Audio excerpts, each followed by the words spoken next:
Can you state your name for the camera? Dr. Abigail Tyler. Okay, where would you like to begin? I'm actress Mila Jovovich, and I will be portraying Dr. Abigail Tyler. This film is a dramatization of events that occurred October 2000. Every scene in this movie is supported by archived footage. Some of what you're about to see is extremely disturbing.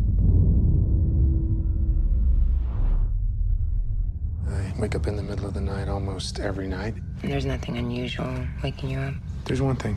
There's an owl at my window. An owl. His eyes are big. A white owl, just looking at me. Had you ever seen it before? Tommy? When I was a kid, just staring at me. I've seen it a lot. Every night this week. 4, 3, 2. Tell me about the owl. Doesn't look like a normal owl. There's no owl. It's not an owl.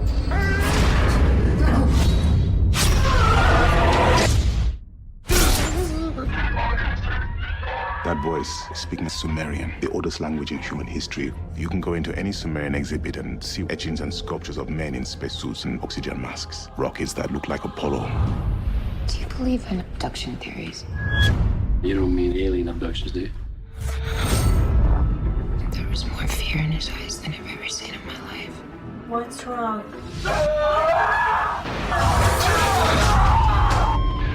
There are more missing people in Nome than any other town in Alaska. I have to get this out of my head because it's dug in there and I can't think straight. All right, the fourth kind is an interesting number. It's the director. I'm going to make an attempt.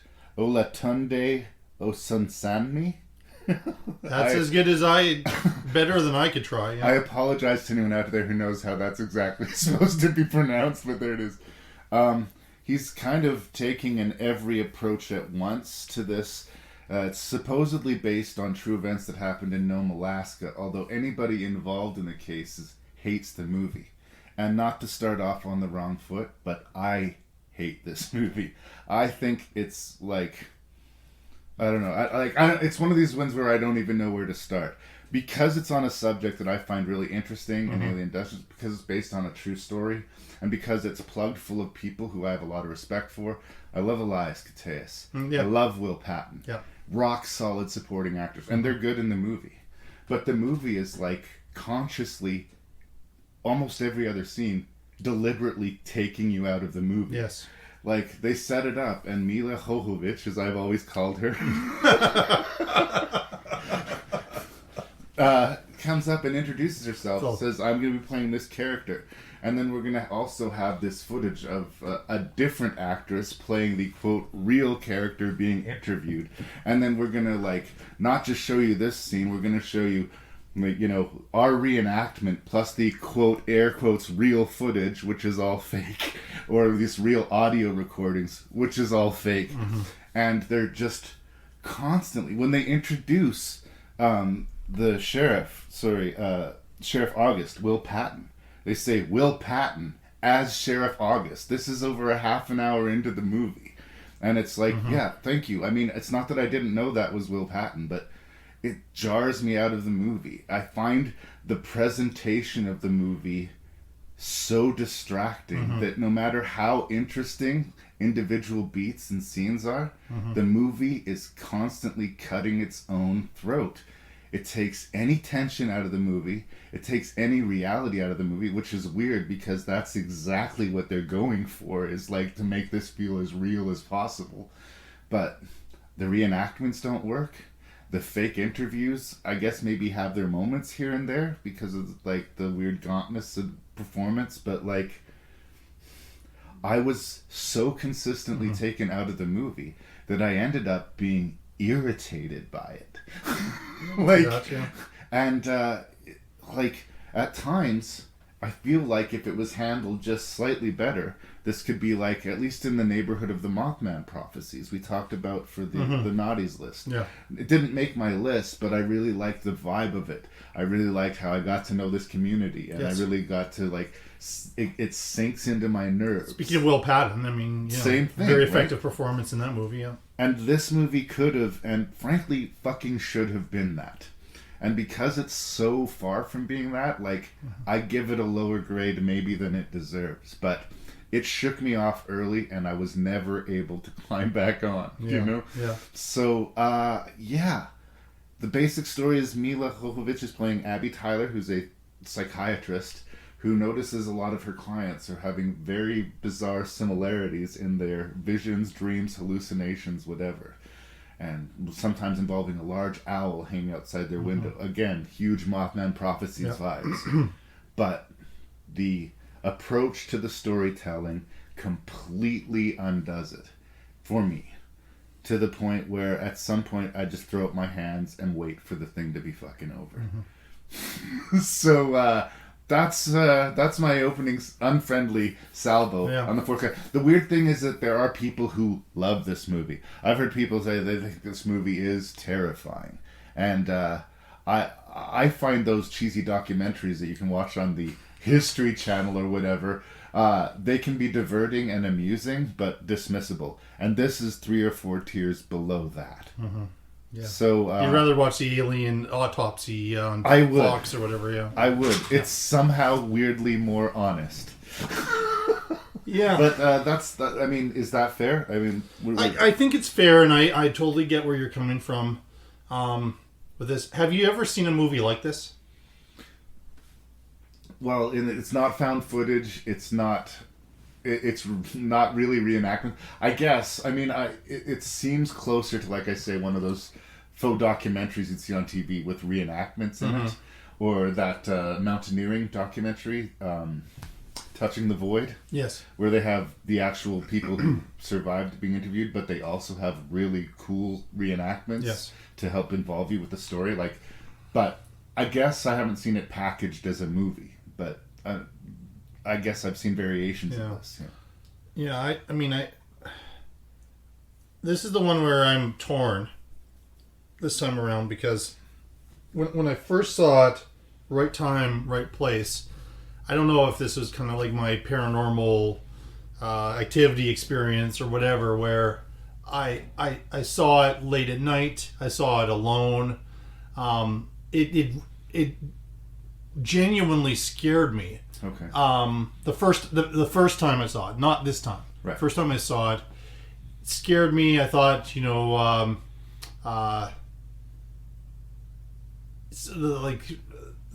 reenactments and then the real footage, and I didn't do enough research to see how fake the real footage was. Maybe you have, but I nobody who were involved in the incidents in Nome, Alaska will say anything nice about this movie. No.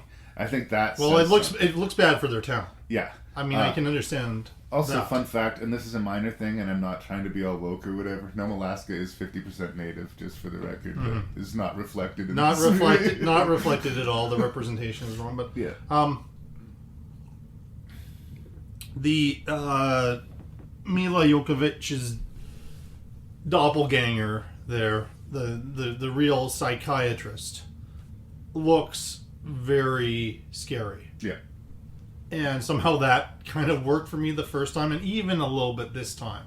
She's a good actress, and she looks right for the part. Yeah. But I don't like how they present her as authentic footage, because it's not. Yes. It's just another actor. Because it was just another and all of that's very well performed, and I guess I kind of bought it because I wasn't researching this enough to see, but there were some bits where at convenient moments, then the camera kind of goes out, which supposedly is when the aliens are messing with the technology. Right. I'm like, I don't buy any of that for a second, but some of the images that would be kind of startling would happen, and it was kind of like again, closer to a demon possession type of a movie in those scenes, and those worked for me again the first time I saw it. So I guess if it was based on the first time I watched it, this may be towards the top of the list. Believe it or not. Okay, that's fine. I know I'm minority. But this time around, I was more my take on it, and what happened to this. And I have sympathy for this poor woman. Is I think the suicide of her husband was a traumatic event. and sure, she's a psychiatrist, but it's tough to diagnose yourself or your kids or whatever. And that gets compounded. And that, so then she went into this alternate reality with what she thinks happened. Yeah. And then was kind of pushing this on to what she was seeing with some of her clients, which I don't buy a lot of that went on. Also, just knowing a bit now, like as a counselor, not a psychiatrist like she is, but as a counselor, there are so many ethical things that she does wrong. Like there's that scene kind of early on. Elias Koteas gives the best performance in the film, I think. I love Elias I think this was a better than average Mila Jokovic performance, because sometimes she's flat. I loved her in Fifth Element, sure, and I keep waiting for something that great to happen again. This was the closest, I would say, in my opinion. But Elias Koteas is the best one. Will Patton is a bit over the top in places. He's screaming and yelling, but he's probably trying to overcompensate for this screenplay in this movie that he's in. But I think the other piece is she should not have been seeing patients. And there's that scene where she should be going on sabbatical. That's absolutely what should have happened.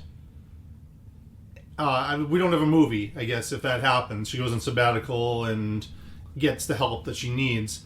But then it all becomes this, made-up documentary about alien abductions, and we're left to question things. And we bring in, as often happens with these movies, kind of this expert in ancient languages in the kind of late in the second act of the film. Yeah. And that's another one where he shows up, and we're probably an hour in, and then they mention the actor's name is playing this, and none of them have the real names that their characters actually were.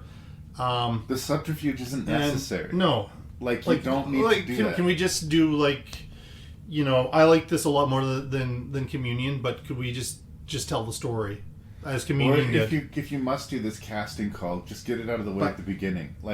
I hate that it feels like the credits are running through the entire movie. Yeah. It was just, this is when this character is introduced. But yeah, it suffers from over-direction. Particularly with things like the sheriff, the Will Patton characters. They didn't use the real name. He's not based on any one real character because they couldn't do that, honestly. No. So what's the point of the subterfuge at all? They would have been sued, yes. Yeah. Yeah. I think it's just this woman is the only... Yeah. And not the person who was playing her, but I guess the other thing was that in its favor, I don't think I've seen a movie like this, and to me it feels in some ways like a giant swing, and it might be a miss, but it's a giant swing for the fences, because I don't remember ever seeing a movie like this. But I agree, there's some scenes where I have an example here where when they switch out of supposedly the real footage, the scene with the husband and wife, where he has the gun to his wife's head, that gets totally bad. Any dramatic tension, everything gets completely thrown by the wayside because of these visual choices this director is making that, kind of, we need to prove that this really happened or whatever. I think the whole handling of that scene was misguided. It was. Again, seeing one family slaughter would be enough. Now we get to see two family slaughters simultaneously. Yeah. And both of them are fake. There's nothing real. Again, and you're not going to convince us as an audience that we're going to watch the snuff film. That would be an okay thing to show us. Nor is the reaction to it. Everyone's punishing the psychiatrist for that. That wouldn't happen. But I do believe, on top of her husband's suicide, the fact that her patient went home and killed his family and himself would weigh on her pretty fucking heavily. And it's acknowledged, but it's not really taken that seriously. And she's being supervised by Elias Koteas, but there's stuff that he would never... this idea, and hypnotism is used, it's used in Communion as well. Yep. This is just... There's so many violations of any kind of patient-client. You have a duty for to keep your clients or your patients safe. And she completely disregards that. Yeah. Throughout, like she would be if this was accurate to what this woman did, and my excuse I'm going is that she suffered a trauma and now she's just not a safe person to be handling people who are in treatment and in care. She needs to treat herself. She needs to be healthy herself. But the fact that others go along with it, I'm just not buying a lot of that stuff. And as we talk about it, and that's so important to the movie because it's so grounded in its own reality that the second you start not buying any one piece of it, it all starts to tip over. Yeah, I just remember hearing about. I think it was on like a Roper and Ebert review, and I thought, well, this looks like a fascinating film. I believe their thumbs were firmly down on it, but I thought, well, this looks like it's something that's different. I haven't seen anything, and to this day I still haven't seen anything quite like it. But whether it works or not, approach might have worked if this was like a serial killer or something, and it was a psychiatrist that, I don't know, suspected one of her patients, but couldn't violate privilege, or for whatever reason ended up solving the case herself, and this was a recreation of that. But I think because we're asked to swallow so many huge pills, this faux reality is unsustainable. Plus the obviousness with which, for me, like that they credit the actors in the reenacted sequences, but not in the quote real sequences. Yes. But they're all reenacted sequences, right? Yeah. And that's just in the back of my brain the whole time, and just like it undermines the entire movie. And the thing is that I went in wanting this to be good. Like I wanted this to be like, this is the interesting thing. But I also feel like they're preaching at us. Oh yeah. The end, like way too much. Like the end is like, well, decide what you want, but you've got to acknowledge something happened. Something happened here. Yeah. You can get meta in ways that are amusing. About the 5th or 6th time I saw the movie Scream, there's a scene where Jamie Kennedy, our good friend, is watching Jamie Lee Curtis on the screen, and he's yelling at Jamie, not the character Laurie Strode, but Jamie Lee Curtis. Jamie, look out, he's behind you. And behind Jamie, Kennedy is the Ghostface killer. So he's yelling, Jamie, look behind you, and this is all meta and hilarious, and it works in the context of Scream. In this movie, when the actual director of the movie is interviewing Mila Jovovich at the end of the movie, I wanted to fucking throw something at the TV. Yes. Like, fuck off. Yes. Seriously, fuck off. Yeah. And when I get mad at a movie, I know, I'm not going to get scared by it. And it doesn't happen often, by the way. No, it doesn't. But, like, it totally destroyed any atmosphere the movie was creating, and I couldn't engage with it. I acknowledge that some people have. So, like, if you're really curious to check out The Fourth Kind, I guess check it out. I really didn't like it. Yeah, I know. I feel like I end up going to the same place. Judge for yourself. But, yeah, I think you're almost convincing me to change my thumb from up to down. You're allowed to like it. At least I'm in kind of wavering because I don't think it's diminishing returns for sure from the first viewing to the second viewing. If for some reason I don't own this movie, if for some reason I ended up watching it for a third time, for some reason I wonder if I would get to where you are. How many times have you watched this? I'll say this was my third. I think I watched like about 2/3 of it the first time, and I gave up. Like I was like pissed off, but I thought I wanted to go back to it. Yeah. So I've watched it like 2.5 times. Okay. But also I'm pretty convinced of like it's not going to change my mind at this point. Yeah. No, I don't think I don't think more viewings is going to help this. It's probably going to make things worse. So. Yeah. Fair enough.